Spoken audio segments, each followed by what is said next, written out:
Hello, everybody. It's me, Nick. Hold on. You got this. It's chapter 5. I'm just gonna get it done, buddy. Alright. It was the day of Agnes's trial. Ned woke me up at 6 a.m. to get ready, but all I did was eat breakfast before he had to go. What, didn't put on your shoes? Ned led the way to the courthouse. It was raining today, which is nice. It hadn't rained in forever, probably because it's winter. Unlike most people, I love the rain. The way it smells is so nice, and the sound of it hitting the ground is calming. Plus, I don't care too much about getting a little wet. Ned seems to be the opposite. He ran from overhang to overhang like it was acid coming from the sky, and complained about being wet every time he went across. It was a decent, soothing walk before the trial. Once you get to the courthouse, I dried myself like a dog, you know. Ned spent a solid 3 minutes fixing his hair. How does he do that? He doesn't have thumbs. Even though I thought it looked fine. He showed me the place I was supposed to be when I answered the questions at the court. Okay. Hold on, wait. Who is... I think Ned's talking. Okay, the trial starts in 10 minutes. So if you need to go do something, hurry and do it now. Oh, wait. He's being dignified. Okay, the trial starts in 10 minutes. So if you need to go do something, hurry and do it now. Ned was being a lot more dignified than usual. I gotta pee, so I'll be right back. Piss yourself. I yelled to Ned while speed walking away. During my search for the bathroom, someone stopped me. Hey! A Dykean with green eyes was walking next to his son and said loudly, You were the kid who got attacked, right? Yeah, sorry, but I'm in a hurry. I thought he was just another one of those investigators or something else to hear. So I tried to shake him off quickly. Hang on! I'm going to be in the trial too, so let's talk for a second. Over here. He walks out of the crowd. I hesitate but follow. So I drank water. I drank a little bit of water. Once he breaks out of the crowd, I noticed that an Ephraim with grey hair and pink-red eyes was following him. Most Ephraims have brown hair, but rarely ones with whitish hair will be born like me. That makes her the first Ephraim I've seen like that other than myself. That means they're fucking... I guess I stared at her too long, because now she's looking at me weirdly. What do you want to talk about? Ugh. I quickly look away from me. First, let me introduce myself. My name is Shalene, but you can just call me Shal. Wait, no. First, let me introduce myself. My name is Shalene, but you can just call me Shal. Oh, and this is my daughter, Sylvia. He looks at the Gravian. Hey there. I don't know if you noticed, but your face all messy. She points out. Oh, yeah, I was out in the rain. I expected it to be the shy type, but it doesn't seem that way. Anyway, I'm Zeke. Why are you going to be in the trial, Shao? I don't have too much time, so I get straight to the point because I had to piss. I'm a witness. I saw the Giganine carrying you away from the orphanage. Wait, hold on. Is it a guy? Yeah, okay, it's Shao. I'm a witness. I saw that Giganine carrying you away from the orphanage. You're the one attacked, so tell me. Did she do it? She got close to my face when he asked that. I felt my face bristling. No! She took me to the healing and saved me! Oops! I let my anger get to me and got aggressive at these new people I just met. Just as I thought. Shao looked proud of himself. Huh? I thought I'd be mad that I just yelled at him. Everyone thinks she's the one who attacked you, but I could tell that she was just trying to save you, you know what I'm saying? He got close to my face again, and I backed up from him. I go to tell the court what I saw, and make it clear that she's innocent. Really? That would help a lot, I say. Have to have some help. Yeah. It's not a question. I'll talk more, but the trial starts in 7 minutes, so you better not. We'll talk later, Zeke. He started to run off. Sylvia smiled at me before following him. Oh, crap. Better find the restroom. I finally located a bathroom, then went back to the court. The court is full of people. I see Agnes on my left and Durain on my right. Durain. Seeing him made my blood boil and my stomach turn. He just sat there like nothing was wrong. I noticed that Agnes has a chain around her neck, but Durain has nothing. I didn't see a single fail in the jury. The judge was an anther too. I looked at the stands and see Ned, Shao, Sylvia, and even Dr. Sully. An antho cat in a nice suit ran out to me. Hey there, a quick rundown on how the trial is going to go, okay? Okay, you gotta do... She cut me off. All you gotta do is answer the questions truthfully. No lies in the court, remember that. Also, don't talk unless someone asks you to. Okay, that's all. Thanks. She ran over towards Agnes, probably to give you the same spiel. After about 3 minutes of waiting, the judge finally started the trial. As soon as he started, I could feel lots of people looking at me. Devaine's lawyer started. First of all, let's review what we know about what happened on October 18th. On that day, at around 9 p.m., Zeke here was attacked. After that, a Giganine was spotted running away from the scene, carrying Zeke's beaten body. After that, both of them then went missing for a little over a week. They were found together just 2 days ago, just outside the Gibraltar forest. Continued.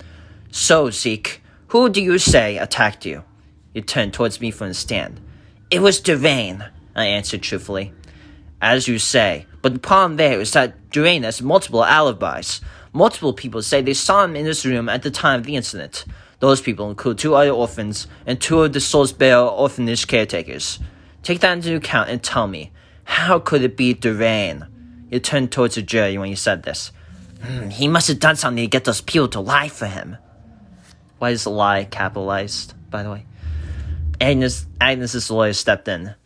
It can still be Devane, because those alibis might be fake. 4 seems like a lot, but it's definitely doable. She was confident, and probably right. Yeah, you're probably right. Oh, yes, that's true. But there's one more thing supporting Devane. While the crime scene was still fresh, we looked for fur on the ground to see if we could find a potential suspect. Out of all the fur we found, none of it was Devane's. Woo! On top of that, we also happened to find Giganine fur at the scene. I suspect Zeke is misremembering somehow. The court started chattering after that. I hear comments such as, yeah, I thought it was obvious he didn't do it, and it makes sense that it'll be a fail-on-fail conflict. Those comments made my fur bristle and made my dick erect. Does anyone just think us fails are brutes and the anthos are perfect? Once the court settled down, Agnes's lawyer started her defense. What you were saying may be true, but I would like to clear my client's name. While the evidence may be piling up against her, let me tell you her side of the story to try and convince you otherwise. She looked over to Agnes. First, let's start with the relationship between Zeke and Agnes. Agnes came to adopt an orphanage at the Soulsboro orphanage around the end of July, and she chose Zeke. She didn't have enough money, though, and so she got a job at the orphanage to take care of Zeke, and raise money to eventually adopt him. Aww, like the entire crowd goes aww, like, you know, in iCarly, you know, or like any sitcom, like aww. Okay, whatever. Agnes thinks of Zeke as a son, so why would she ever attack him? Just like Devane's lawyer, she turns to the court when she asked this. There's more, she continued. Agnes says she overheard Devane talking to his friends about roughing Zeke up a day before the incident, but she never had the chance to warn him before it was too late. She did though, but whatever. Since she knew it was going to happen, she was there to try and protect him. That's why she was found fleeing the scene. She was taking Zeke up to the Soulsboro healing department to save him, not running off to an almost dead victim. And after all that, the jury didn't. Agnes was convinced. What? Help him. Still not convinced? Then here's this. When Agnes was fleeing, someone tried to stop her, thinking she was kidnapping Zeke. I would like to bring that man to the stand and talk in her defense. She looked at the judge and he nodded in approval. Then, Shao from earlier walked out from the front of the court and put himself to the stand. His name is Charlene. Charlene, would you like to tell the court your story? Yes, I would. I was sitting on my front porch when I heard a small commotion coming from the orphanage down the street. I walked down and looked down and saw that Giganine running up the street, holding a beaten child. My first instinct was to try and stop her, because I thought she was kidnapping him. I got up, bit her tail, and told her to let the boy go. But she looked at me with the eyes of a mother, trying to protect her child, and said, "If you don't let me go, my son is going to die! Let me go!" Of course, I let her go after that. It was obvious she was not trying to kidnap that kid. He finished. Zeke, can you vouch for all this? Agnes' lawyer looked at me. Yes! Agnes would never hit me. She was saving me. Now the jury looked in shit like they didn't know who was right or wrong. It was obviously Devane, idiots! Now that both sides had made their cases, it was time for the jury to make the decision. After about 15 minutes of waiting, the jury came back out. The Anthocap and Ilya went to the judge and told him something. Then the jury said, "The jury has made their decision. They have decided that Durain is guilty and shall spend 50 years in prison." Yes! I felt a huge wave of relief wash over me. Agnes is going to be fine. But even after everything Durain has done to me, I still feel bad for him. He's a crazy bastard who tried to kill me. But I feel like I'm the one who pushed him over the edge. Maybe if I tried to make up with him, this would have never happened. As soon as I'm allowed to leave, I try to find Agnes. It doesn't take long to find her because I know the general direction of where she is. When I find her, she's talking to a lawyer. "Oh, Zeke! See? I told you everything would be fine!" I ran up to her, nuzzled her chest, nuzzled her boobs.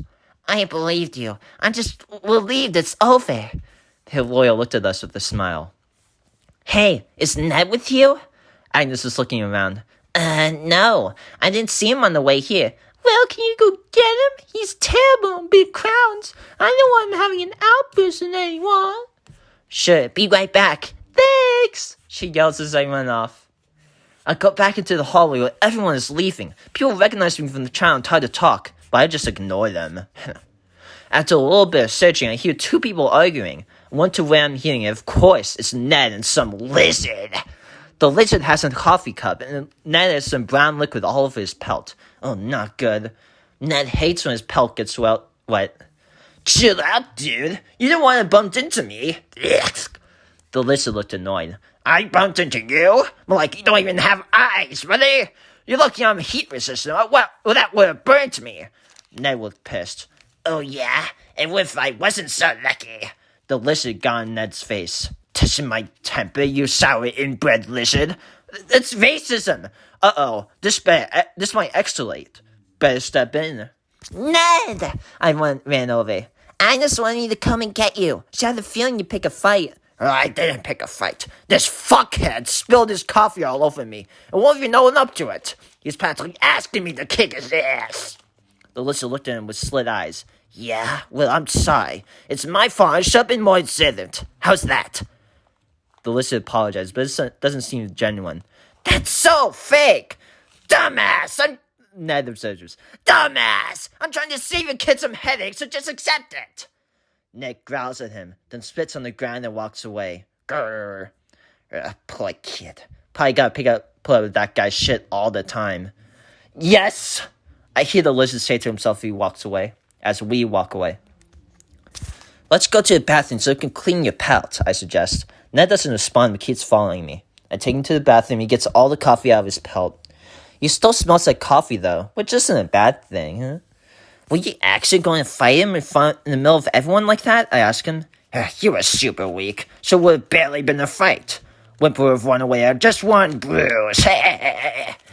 He laughed. "In the middle of a courthouse, huh? Ned is very aggressive to strangers. I wonder why." We finally got to Agnes. "Why do you smell like coffee?" she merely asked. Some lizard thought he stank. Some lizard thought he stank, so he gave him some perfume. I joke. "So you did get in a fight?"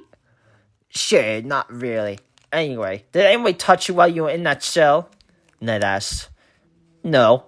"If they did, I would shut them myself." "Good." Ned smiles weirdly.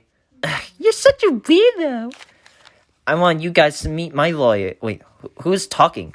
"I want you guys to meet my lawyer, Mrs. White. You boys better thank her for all she did." Agnes looked at the lawyer. Thanks a lot for helping Agnes, Mrs. White. Your testimony was great." I was genuine. Why would he lie? Her arguments were definitely convincing, and she had very good intuition. "Oh, it was nothing. I'm just happy to see this family not get torn apart by false accusations." Who's saying that made me smile? Hearing someone call his family just makes me so happy. Like earlier, that lizard said, "Your kid," which made me happy, even though he was angry. Just then, I heard someone enter the room we were in. It was Dr. Sully. It's been a while, but he seems more suspicious than the last time I saw him. Maybe I'm just getting more observant? He's always been suspicious. "Who are you?" Ned asks, being aggressive with people he doesn't know, like always. "Chill, Ned. He's my boss." Nice to meet you, Ned. Anyhow, I came here to talk about something. Agnes, Zeke, I'm sorry you went through this whole mess. It was my fault for not keeping Zeke in check or realizing his true intentions. Next time two orphans are quarreling, I'll try to keep a closer eye on them. The whole time he was talking, kept his hands clasped together, and his right eye was twitching. With that said, it's time for you two to return to the orphanage. Usually I'd punish Agnes for skipping work and Zeke for not returning to the orphanage for the curfew. But I know you two are just trying to protect him. So let it slide this time. I expect to see you two back tomorrow morning. Thanks! Fuck you! And then he quickly ends the conversation and walks away. I completely forgot about having to go back. I've gotten so used to living with Agnes and Ned in the forest. How the heck am I going to go back to living in an orphanage all alone? That crushed my spirit. Don't worry, Zeke. Your birthday is next week, so you'll be back out before you know it. Agnes counseled me. Yeah, that's true. I just don't want to go back to eating that magic food. Disgusting. How about you finish some food for lunch then? Breakfast or dinner on you, though. I don't have that much free time. That would be great.